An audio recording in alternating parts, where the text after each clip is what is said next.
Halo Sobat Neo, apa kabar? Kita jumpa lagi di Neo Channel bersama saya Ki Anom. Kita masih melanjutkan materi pembahasan kita mengenai REST API. Pada materi sebelumnya, kita telah berhasil menambahkan autentikasi ke dalam REST API yang telah kita buat.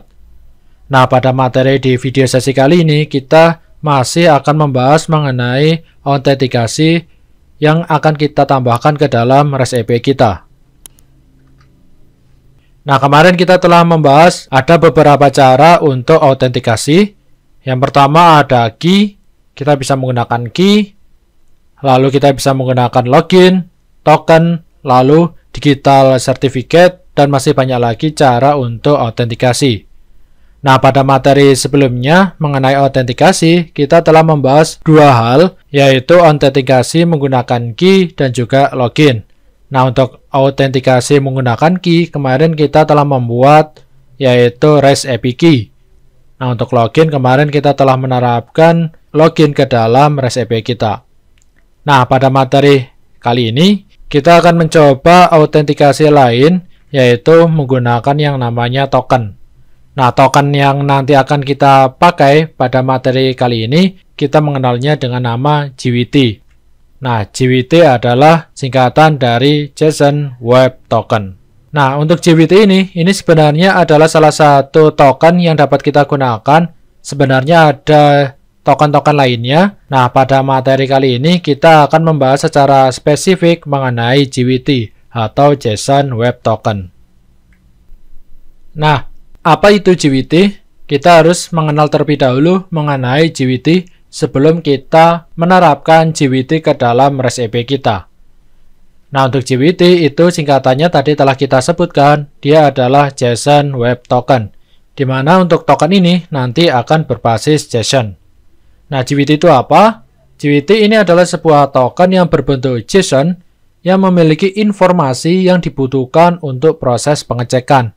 Nah, kita akan menggunakan JWT ini untuk authorization atau otorisasi, di mana untuk JWT ini nanti ada beberapa informasi yang dapat kita simpan ke dalam JWT tersebut. Nah, ini adalah struktur dari JWT. Secara umum untuk struktur dari JWT terdiri dari 3 bagian, di mana untuk masing-masing bagian nanti akan dipisahkan dengan tanda titik. Nah, untuk bagian yang pertama yaitu yang berwarna merah ini adalah yang namanya header, di mana untuk header ini itu nanti berisi algoritma dan jenis token yang kita gunakan. Lalu untuk bagian yang berwarna hijau ini adalah payload, di mana untuk payload ini nanti berisi informasi. Nah, informasi yang biasanya disimpan ke dalam payload seperti username, ID, pokoknya untuk payload ini biasanya berisi informasi mengenai user yang telah melakukan login. Nah, nanti kita akan membuat token ini akan kita generate ketika kita melakukan login ke dalam aplikasi. Ketika kita sudah berhasil login, nanti output dari JSON-nya berupa token. Di mana untuk tokennya nanti akan kita simpan beberapa informasi mengenai user yang login. Seperti tadi yang sudah disebutkan, kita nanti akan menyimpan ID, username, nama, role, dan lain sebagainya. Oke, nah sekarang yang bagian ketiga yang berwarna biru ini untuk bagian ketiga ini yang namanya signature. Nah, ini berisi verifikasi dari signature yang mengenerate dari tokennya tersebut. Nah, untuk referensi yang bisa kita gunakan nanti untuk pembuatan JWT, kita bisa menggunakan referensi dari situs jwt.io/libraries. Nah, untuk situs ini nanti akan ada beberapa jenis dari JWT dari berbagai bahasa pemrograman. Nanti kita akan menggunakan salah satu cara penggunaan JWT di dalam PHP yang menurut saya ini sangat simpel dan mudah untuk dipelajari. Nah, nanti kita akan referensinya dari GitHub firebase/php-jwt. Nanti kita akan menggunakan referensi dari GitHub ini. Nah, ini adalah referensi yang pertama, yaitu yang dari alamat jwt.io/libraries. Nah, di sini berisi cara penggunaan JWT untuk berbagai bahasa pemrograman. Ada .NET, lalu ada Python, ada Node.js, Java, lalu ada penggunaan JWT di dalam JavaScript, Ruby, Perl, dan masih banyak lagi ya di sini. Nah, nanti kita akan menggunakan salah satu JWT menggunakan PHP. Kita coba search saja di sini PHP. Nah, ini ya. Nah, untuk PHP sendiri penggunaan JWT-nya cukup banyak. Ini ada referensi dari Firebase/php-jwt. Nah, ini nanti akan kita gunakan referensinya dari sini. Lalu ada JWT lain yang disediakan oleh Elko Baki. Ada juga dari MRF. Lalu ada GRI, ada Web Token, dan lain sebagainya ya. Untuk PHP ada banyak cara penggunaan JWT.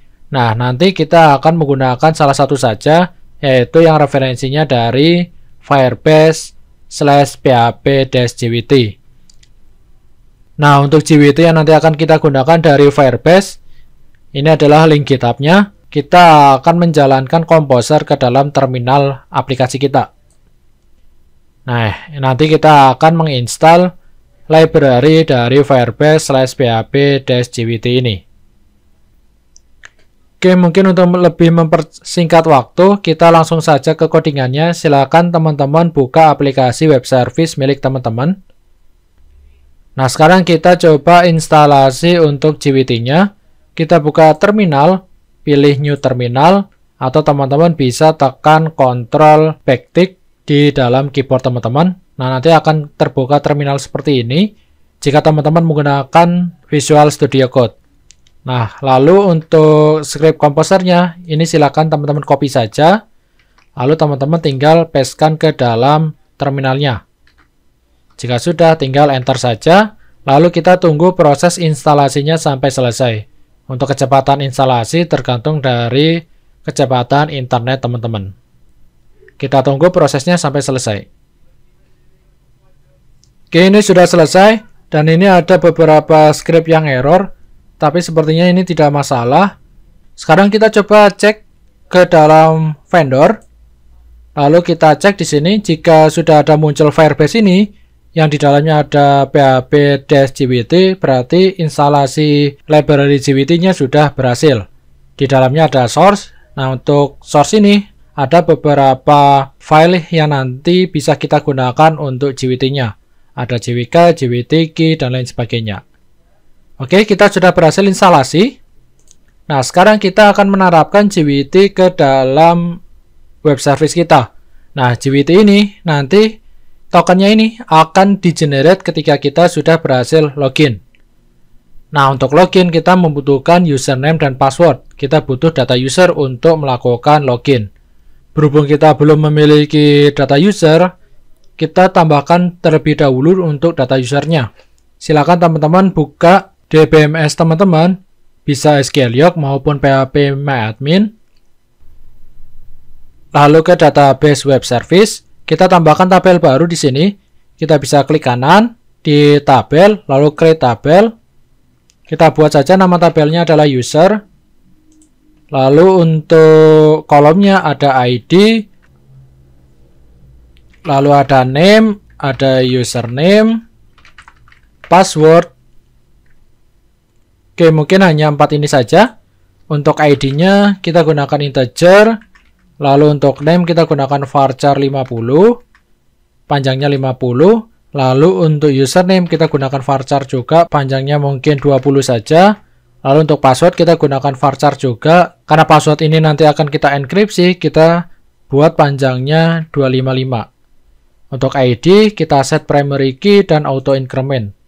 Nah, untuk kolom lainnya kita set saja dia not null, alias tidak boleh null. Oke, jika sudah kita save saja. Oke. Nah, sudah ya. Kita sudah berhasil membuat tabel baru, yaitu tabel user. Nah, nanti kita akan isi untuk name, username, dan passwordnya. Nah, nanti untuk passwordnya ini, nanti akan kita coba generate dari controller ya. Karena untuk password ini nanti dia sifatnya adalah enkripsi, jadi nanti akan kita generate dari controllernya. Nah, sekarang kita kembali dulu ke VS Code. Ini untuk terminalnya kita close saja, Ctrl backtick. Nah, lalu kita ke controller, kita buat sebuah controller untuk loginnya. Kita klik kanan, kita pilih new file, kita buat saja mungkin nama controllernya adalah out.php. Nah, kita buat sebuah kelas. Nah, untuk kelasnya lebih cepat kita copy saja, mungkin dari data buku ya. Ini kita copy saja. Oke, gini ya. Ini kita hapus yang Excel-nya ini. Jadi kita akan menggunakan REST controller. Ini kita kurang penutupnya, yaitu kurung kurawal tutup. Ini untuk nama kelasnya kita ubah menjadi out. Oke, gini ya. Ini untuk controllernya. Nah, di dalam controller ini nanti kita akan membuat sebuah fungsi untuk login. Kita akan menggunakan sebuah function. Nama fungsinya adalah index-post dengan metodenya post. Jadi ketika login nanti kita akan langsung mengakses fungsi index, di mana untuk metodenya adalah post. Untuk parameternya kita kosongkan saja. Nah, kita get dulu untuk fieldnya. Yang pertama kita akan get yaitu username. Untuk username kita get dari this post. Lalu nama field dari postman-nya adalah username. Ini kita copy saja, shift alt panah bawah. Lalu untuk yang kedua adalah password. Kita get dari field-nya yaitu password. Nah, jangan lupa untuk post ini, baik username dan password, nanti akan kita peroleh dari postman. Nah, untuk password nanti akan kita enkripsi. Nah, untuk enkripsi password kita buat saja variabel encryptpass. Nah, untuk enkripsinya nanti kita akan menggunakan salah satu algoritma yaitu SHA. Nah, kita gunakan terlebih dahulu yaitu hash. Lalu di sini kita masukkan SHA. Nah, SHA-nya yang kita gunakan adalah 512. Nah, di sini kita masukkan password yang akan kita enkripsi. Password ini kita peroleh dari sini ya, password ini. Lalu kita masukkan di sini adalah key-nya, key untuk JWT-nya.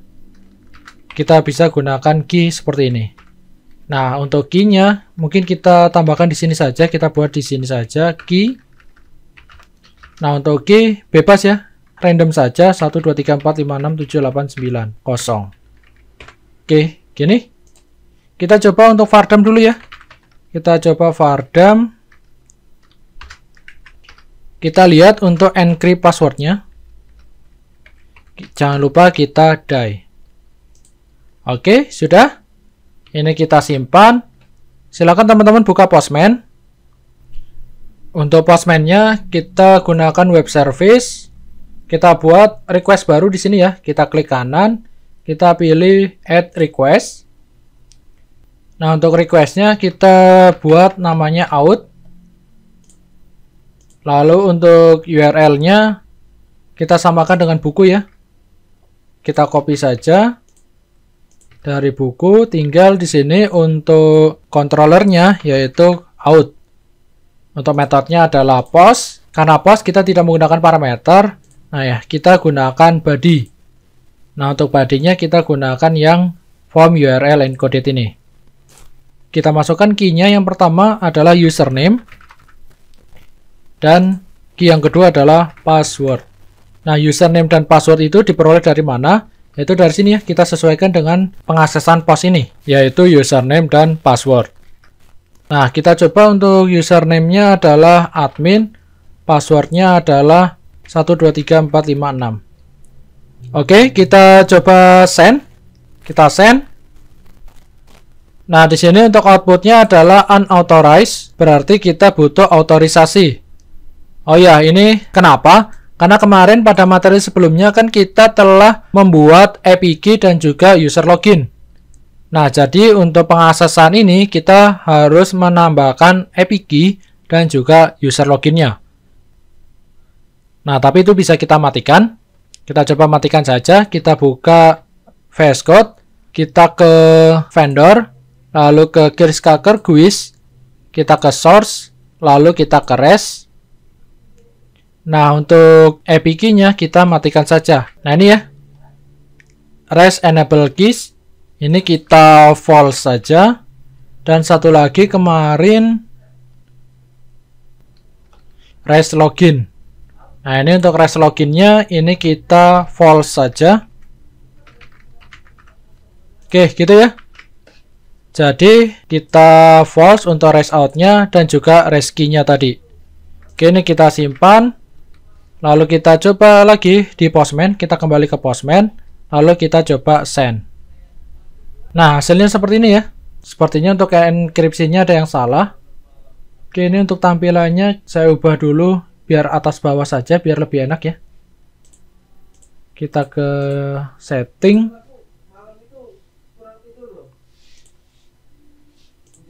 Oke, gini ya. Oke, ini enkripsinya sepertinya ada yang salah. Kita coba cek, kita kembali ke VS Code. Oke, kita cek. Untuk enkripsinya kita gunakan SH512. Lalu kita masukkan password yang akan dienkripsi, lalu key-nya. Oh ya, ini bukan koma tapi titik ya. Jadi untuk hash ini kita akan menggunakan algoritma SH512. Lalu password yang akan kita enkripsi ditambah key-nya. Jadi seperti itu ya. Nah, kita simpan, lalu kita coba lagi. Kita send. Nah, ini ya, ini untuk passwordnya. Ini passwordnya, kita copy saja. Lalu kita kembali ke DBMS. Tinggal kita masukkan namanya di sini, administrator. Username-nya adalah admin. Passwordnya yang tadi telah kita enkripsi. Kita pastekan saja di sini. Lalu kita save. Oke, kita refresh. Oke, sekarang kita telah memiliki user yaitu dengan namanya administrator, username-nya admin, dan passwordnya yang sudah dienkripsi. Oke, gitu ya. Nah, untuk passwordnya kita sudah get passwordnya. Nah, sekarang kita coba get usernya. Kita buat sebuah variabel namanya data user. Kita gunakan this. Kita akses modelnya namanya user. Lalu untuk fungsinya adalah do login. Dimana untuk fungsi do login ini kita akan memasukkan username dan juga password. Nah, seperti ini.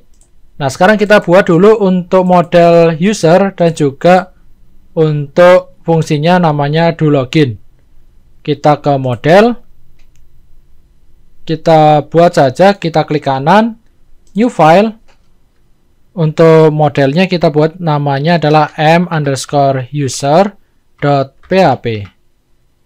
Nah, di sini kita buat kelas, kita gunakan PHP. Nah, nama kelasnya adalah m_user sesuai dengan nama file modelnya. Lalu di dalam m_user ini kita buat sebuah fungsi untuk get data usernya by username dan password. Oke, tapi untuk kelasnya ini kita kurang extend, yaitu extend ke JI model. Kayak gini ya. Lalu untuk nama fungsinya kita buat function. Namanya adalah do login. Lalu untuk parameternya tadi adalah username dan password. Kayak gini.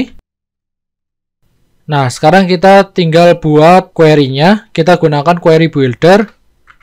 Kita buat sebuah variabel namanya query. Lalu kita akses this db, yaitu kita akan mengakses database. Lalu kita akses get where. Nah, di dalam get where ini ada apa saja? Nah, yang pertama ada tabelnya. Untuk tabelnya kita inisialkan saja di sini ya. Kita gunakan private variable. Namanya adalah user. Nama tabelnya sesuai yang telah kita buat tadi, namanya user ya. Jadi nama tabelnya user ini. Oke. Jika sudah, underscore user ini kita panggil ke dalam get where. Kita gunakan this, lalu underscore user. Berarti ini adalah tabel usernya. Nah, karena kita menggunakan where, berarti kita butuh array di sini. Yaitu kita akan where berdasarkan apa? Yang pertama adalah kita akan ngecek username-nya. Pastikan username yang nanti akan kita ambil sesuai dengan yang kita inputkan, dan passwordnya sesuai yang telah kita inputkan juga. Nah, seperti ini. Jadi username dan password ini kita peroleh dari sini. Oke, kita tekan ALTZ biar codingannya rapi. Nah, ini untuk query-nya sudah selesai. Kita menggunakan query builder. Nah, sekarang kita lakukan pengecekan apakah query-nya ini, jika kita cek number rows-nya itu lebih dari 0 atau tidak. Nah, jika lebih dari 0 kan berarti ada datanya, atau di sini secara spesifik 1 saja gitu ya. Jika sama dengan 1 berarti ada datanya. Jika ada datanya, kita returnkan ke dalam controller, kita gunakan query. Lalu untuk returnnya kita gunakan result.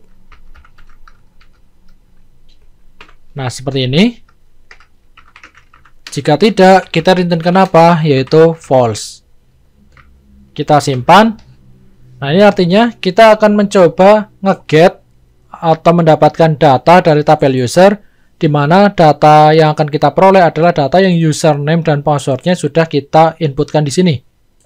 Jika ada, berarti number rows-nya yaitu sama dengan 1. Jika ada sama dengan 1, berarti kita returnkan untuk result-nya. Hasil dari query ini kita returnkan. Jika tidak ada, berarti return-nya adalah false. Nah, sekarang kita cek di out, data usernya apakah sudah diperoleh atau belum. Kita gunakan vardam sama seperti tadi untuk melihat isi dari data user.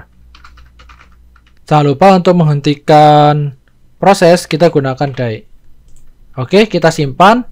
Lalu kita coba di Postman, kita kembali ke Postman, lalu kita send. Oh, di sini ada error. Kita coba preview. Errornya adalah undefined property user, yaitu lokasinya ada di controller out line 14. Kita coba lihat. Ini adalah controller out line 14. Undefined user.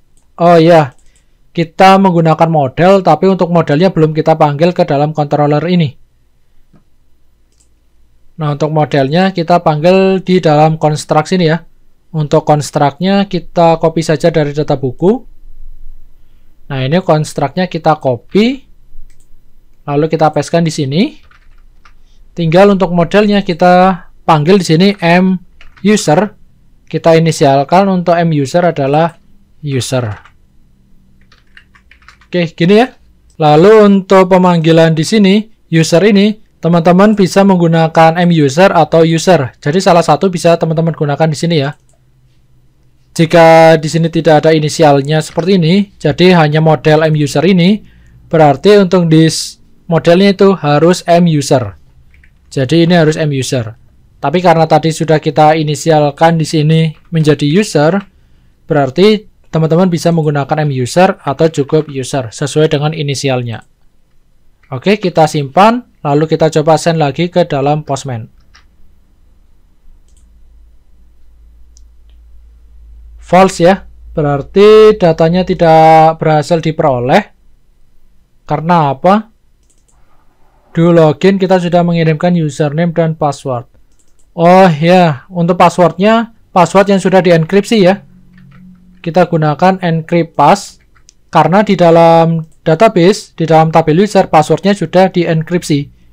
Jadi yang kita kirimkan ke dalam do login adalah password yang sudah dienkripsi. Oke, kita simpan. Lalu kita send ulang lagi di dalam Postman. Di sini ada errornya lagi, yaitu undefined property result di model m-user line 10. Kita ke m-user line 10, undefined property result. Oke, kita kurungnya ya. Nah, seperti ini, kita simpan. Kita coba lagi, kita send. Nah, ini ya. Data usernya sudah berhasil diperoleh, yaitu yang ID-nya adalah 1, name-nya adalah administrator, dan username-nya adalah admin. sedangkan passwordnya adalah ini ya. Berarti ini untuk data usernya sudah berhasil kita peroleh. Oke, untuk data usernya sudah berhasil kita peroleh di sini. Nah, berarti kita tinggal lakukan pengecekan saja. Jika data usernya itu ada, berarti kita akan mengenerate tokennya. Oke, ini typo. Oke, kita cek apakah data usernya ada atau tidak. Jika data usernya ada, kita generate tokennya. Nah, untuk generate token, kita membutuhkan data yang akan kita simpan ke dalam JWT, yaitu payload-nya. Nah, untuk payload-nya, kita bisa buat sebuah variabel array payload, di mana untuk isinya, yang pertama, kita akan menyimpan ID-nya.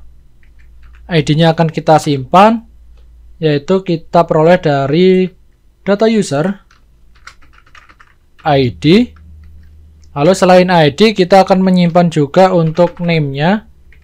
Nama usernya kita peroleh juga dari data user, yaitu name. Lalu yang ketiga adalah username. Username-nya akan kita simpan juga ke dalam token. Kita peroleh dari data user, yaitu username. Nah, untuk password, kita tidak akan menyimpannya ke dalam token. Jadi yang akan kita simpan ke dalam token cukup ID, name, dan username.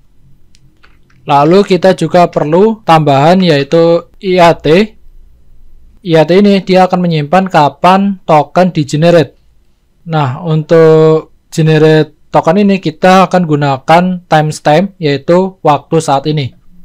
Jangan lupa di sini kita inisialkan dulu sebuah variabel namanya date. Untuk variabel date ini kita akan menggunakan dari datetime, yaitu kita inisialkan date sama dengan datetime. Nah, seperti ini. Tinggal di sini untuk IAT-nya kita gunakan date, lalu panah get timestamp. Nah, seperti ini. Selanjutnya, selain IAT, kita juga perlu expired. Kapan token expirednya? Nah, token itu kan sebenarnya ada expirednya ya. Jadi tokennya itu hanya berlaku berapa menit atau berapa jam gitu ya. Nah, kita gunakan juga date get timestamp. Nah, tinggal kita tambahkan, kita mau berapa lama nih? Misal tokennya kita aktifkan selama 3 menit. Berarti 1 menit itu kan 60 detik, tinggal dikali 3. Nah, seperti ini. Berarti di sini tokennya berlaku 3 menit. Yang ini adalah waktu token di-generate. Nah, seperti itu. Nah, sebenarnya ini hanya untuk mempermudah saja ya. 60 kali 3, yang artinya 1 menitnya itu ada 60 detik dikali 3 menit. Nah, kalau teman-teman ingin langsung di total menjadi 180, itu tidak masalah. Oke, gitu. Ini kurang titik koma. Oh, ini bukan data, harusnya data user. Nah, seperti ini. Oke, ini untuk payloadnya sudah kita buat. Sekarang tinggal kita generate payload ini menjadi token. Nah, untuk mengenerate-nya, kita buat sebuah variabel namanya token. Kita gunakan library namanya JWT. Lalu kita encode. Nah, seperti ini. Nah, tinggal untuk JWT-nya ini jangan lupa kita panggil di atas ini. Kita gunakan use. Kita lihat cara pemanggilan JWT-nya bagaimana. Kita kembali ke dokumentasinya. Untuk pemanggilan JWT-nya ini ya. Nah, ini dua ini harus kita panggil. Ini kita copy saja. Lalu kita pastekan di sini. Nah, untuk sementara key-nya masih samar-samar seperti ini ya. Belum kita gunakan. Kita baru menggunakan JWT-nya. Nah, jadi kita menggunakan JWT. Jika masih error seperti ini, ada garis merahnya seperti ini, kita arahkan saja. Jika errornya adalah undefined type Firebase dari Intel Advanced, ini kita abaikan saja. Nah, tinggal di dalam encode ini ada parameter yang perlu kita masukkan, yaitu yang pertama adalah payloadnya, data yang akan kita simpan ke dalam token. Lalu yang kedua adalah key-nya. Lalu yang ketiga adalah algoritmanya. Kita gunakan algoritma HS256. Oke, seperti ini. Harusnya ini sudah tergenerate. Kita coba vardam untuk tokennya.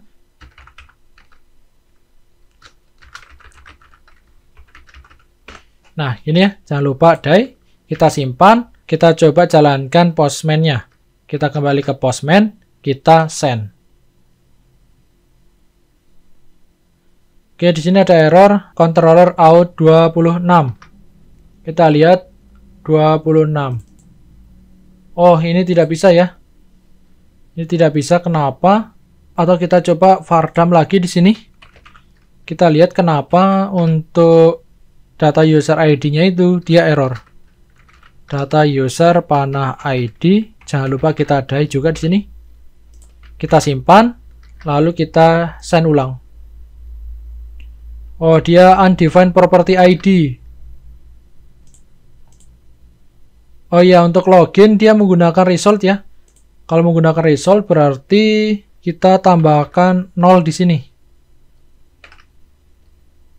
Oke, kita tambahkan 0, kita simpan, lalu kita send. Nah, baru diperoleh ID-nya.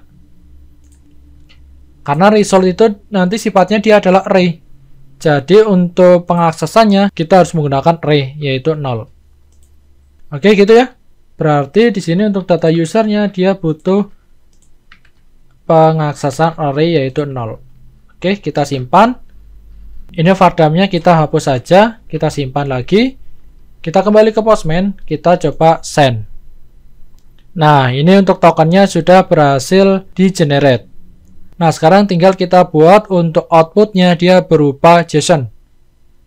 Sama seperti sebelumnya, kita gunakan respon. Kita bisa copy saja dari data buku ya. Nah, kita gunakan respon ini kita copy saja. Responnya kita copy, lalu kita pastekan di dalam sini. Setelah vardam ini kita pastekan. Nah, jika berhasil, responnya statusnya true. Lalu untuk message-nya adalah login berhasil. Lalu untuk datanya kita bisa gunakan saja yaitu data user. Dan yang terakhir adalah tokennya. Tokennya juga kita kirimkan yaitu seperti ini, variable token. Oke, kita simpan. Nah, tinggal jika data usernya tidak ada, bagaimana? Jika data usernya tidak ada, berarti kita else saja di sini. Else, ini kita copy, kita paste di sini. Kita tambahkan message-nya adalah login gagal, gitu ya. Lalu untuk statusnya adalah false.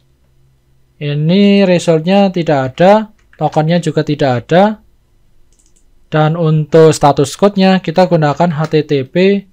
Login gagal itu berarti kita gunakan saja bad request ya.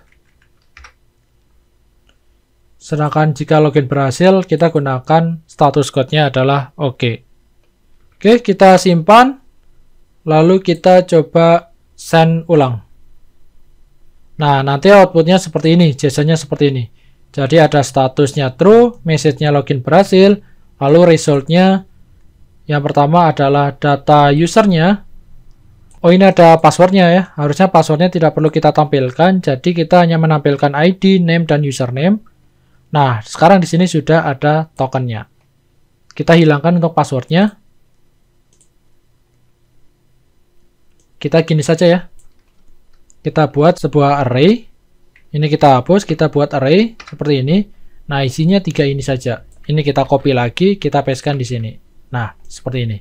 Oke, kita simpan, lalu kita coba send ulang. Oke, gini ya. Sudah selesai. Nah, sekarang kita coba salahkan untuk username atau passwordnya. Kita salahkan salah satu, kita coba send. Nah, login gagal. Atau kita bisa buat saja username dan password salah gitu aja ya. Username dan password salah. Berarti untuk username dan password salah kita gunakan forbidden. Oke, kita simpan. Lalu kita send ulang. Nah, username dan password salah.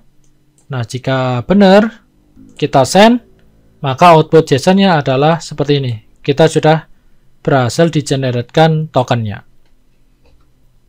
Oke, gitu ya teman-teman. Untuk materi pada sesi kali ini, kita baru membuat API untuk login, di mana untuk loginnya kita sekaligus generate token dari JWT-nya. Nah, kita belum menerapkan token JWT tersebut ke dalam REST API yang lainnya, di mana setiap request ke dalam API kita harus menambahkan tokennya itu ke header dari setiap request-nya. Nah, nanti akan kita lanjutkan di video selanjutnya. Oke teman-teman, semoga materi di video sesi kali ini bisa teman-teman pahami dan semoga bermanfaat untuk teman-teman. Kita jumpa lagi di materi mengenai REST API lainnya. Saya Kianom undur diri dan salam coding.